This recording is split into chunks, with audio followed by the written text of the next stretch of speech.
Hello friends, welcome back to our Tutorial Tuesdays.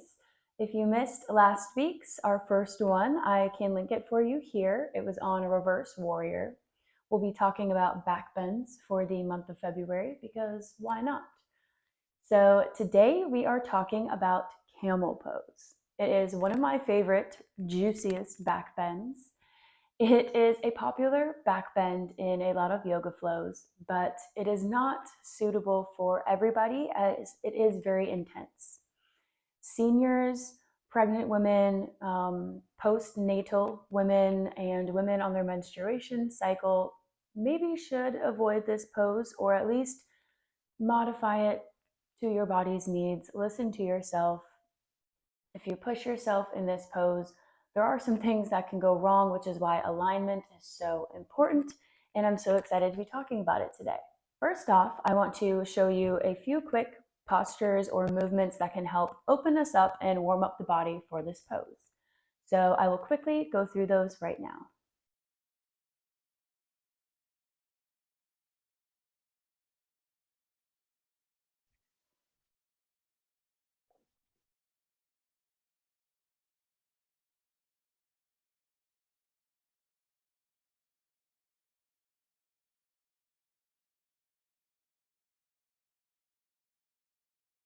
Those are a few postures that can help lengthen the spine, open up through the shoulders.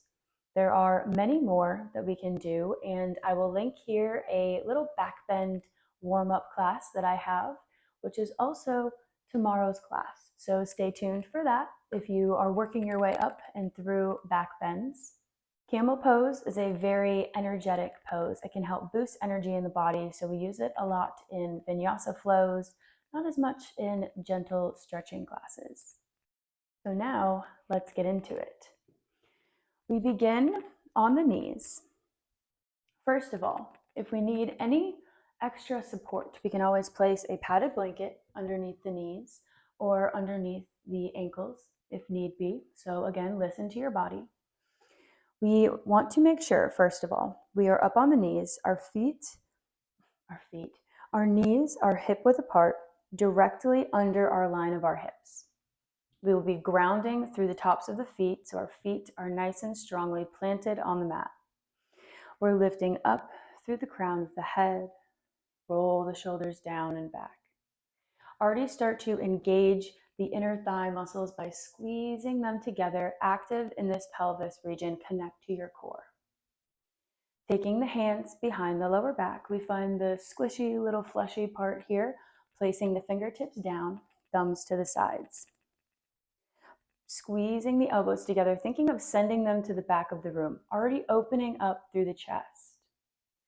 You can stay here. This is our first variation, thinking of taking the chest up and over, soaring it up to the sky.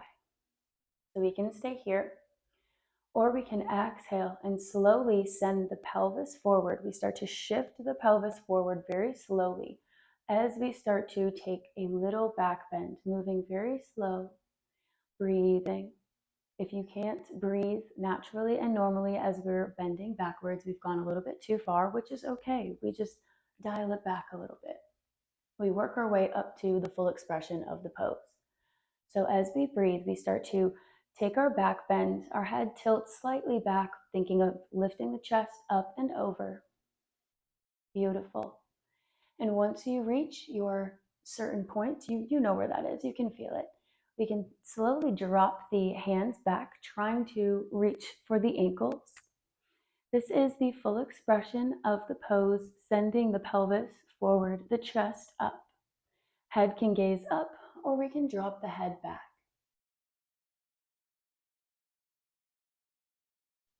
Now, if this is too intense, there are variations. There are always things we can do. We can tuck the toes coming up onto the balls of the feet, giving us this whole extra foot length of space to reach the ankles. So for here, maybe we can even deepen, we can go deeper. We're still trying to keep the knees together.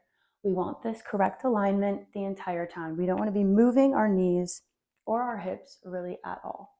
We can take one-armed camel, leaning back, one arm up, or maybe We untuck the feet and bend to the side. Side camel. We also have a variation where we reach the hands towards the toes. Hands plant on the mat, fingertips point towards the toes. And we exhale to send the pelvis up, grounding through the hands.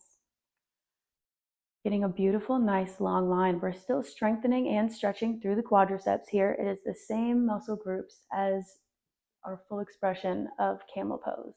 We can also get a little funky with it, get a little quadricep stretch.